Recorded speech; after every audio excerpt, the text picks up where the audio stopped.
शुक्रगुजार हूं आज सुप्रीम कोर्ट का, सुप्रीम कोर्ट के तमाम जजेस का, तमाम वकीलों का, जिन्होंने आज धर्म से ऊपर उठ करके हमारे लिए खड़े हुए, मेहनत की, साथ दिया इस मुल्क को बचाने का।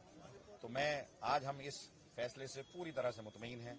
जिस तरह से आज केंद्र सरकार ने आकर कहा कि जो भी हम किसी किस्म का कोई रजिस्ट्रेशन हम नया नहीं करेंगे, कोई छेड़छाड़ नहीं करेंगे, जो वक्त बाय यूज इस्तेमाल होती आई हैं प्रॉपर्टियां वो रहेंगी, जो मसाजिद हैं, जो दरगाहें हैं, जो कब्रिस्तान हैं, तमाम ऐसे ही रहेगा।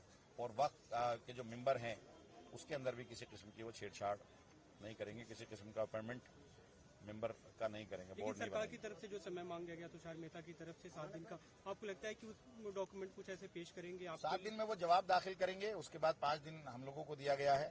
5 रिट जो है वो जो है एज ए लीड जो है वो ट्रीट होंगी, बाकी सबको एप्लीकेशन के तौर पे किया जाएगा।